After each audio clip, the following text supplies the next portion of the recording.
Hello everybody, Adi here, back with another video, and actually the first game review on my channel. Today I'm going to be reviewing the new Tales of Graces F remaster. Tales of Graces F was originally a PlayStation 3 title, and now it makes a triumphant leap to modern consoles as part of Bandai's 30th anniversary remaster plans. For today's video, I'll cover my experience with the game and let you know if it's worth it. It is available on PS5, Xbox, PC, and Switch, but only physical versions on the PS5 and the Switch. The physical copy doesn't bring any goodies with it, but it does bring a reversible cover with exclusive art drawn by Mutsumi Inomata. I will be reviewing the game on the Nintendo Switch since that's where I purchased the game. The game is already released, so if you like what you see here, you can go ahead and purchase it already. With not much else to say, let's get right into the review.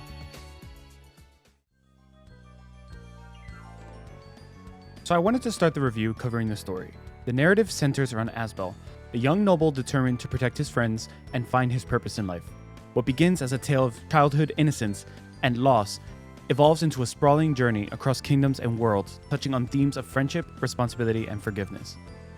The strength of Tales of Graces F lies in its characters. The cast that includes characters like Asbel, Sophie, and Hubert are well developed and, to be honest, quite charming. Each character's unique personality and growth arc keeps the story engaging, even when some plot twists feel very similar to those of the JRPG genre.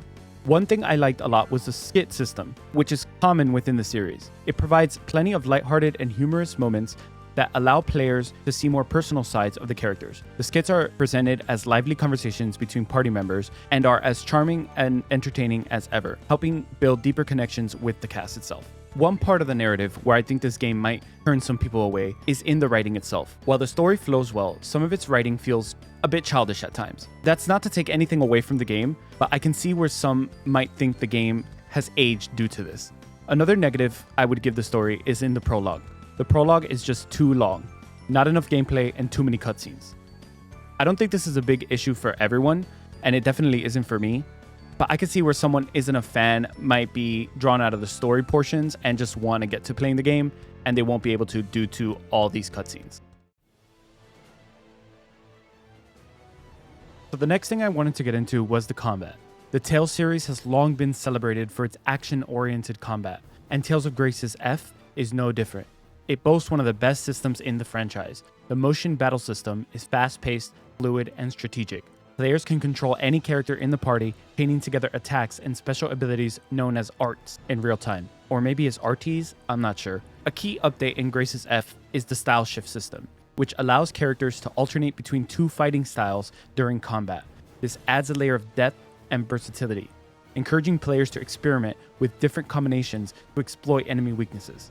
The title system, which rewards players with new skills and abilities based on the titles they equip, adds another layer of customization and replayability. I would say the only glaring issue I have with the combat is the side dashing. It felt a little difficult to get used to at first, and even later in the game, it often felt clunky to pull off. Overall, I really like the combat in this game. It's simple, yet fun, and it has several layers, something we don't often see in games nowadays. You could really tell this is an RPG from the PS3 era. Very simple and to the point, but has a lot of depth to it. Now for music. Do I really need to say anything after this? From the intro alone, that's sang by the legendary Boa, makes this soundtrack a standout feature of this game. The music in the game perfectly captures the game's emotional highs and lows. Tracks like Draw for the Sword or Sophie's theme evoke a strong sense of nostalgia while enhancing the atmosphere of each scene. While some tracks may loop a little too frequently during extended battles or exploration, the quality of the compositions ensures they remain enjoyable throughout the entire game. This is one of my favorite soundtracks I've heard this year.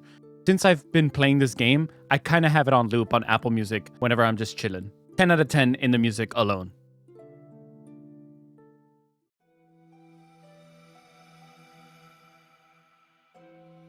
Next up, visuals and performance. One of the biggest advantages of getting this game on the Switch is the portability of the console. Though newer games are starting to show the console's age, I feel like this game is optimized very well. The ability to grind levels, tackle side quests, or explore dungeons on the go, or even in bed, adds a layer of convenience that complements the game's whimsical design. I played a lot of this game in bed before I went to sleep, and did a lot of the farming hanging out in places like my couch, watching a movie or a TV show. Unfortunately, one of the downfalls is the game does sacrifice some frames in order to have it look good on the Switch. The game itself runs at 30 FPS throughout the entire game, whether docked or undocked. This might be a huge issue for some people. Another issue is some elements such as textures and background details do start to show their age. While these shortcomings are noticeable, they do very little to take away from the overall charm of the game's presentation, which continues to shine, thankfully, through its creative art direction.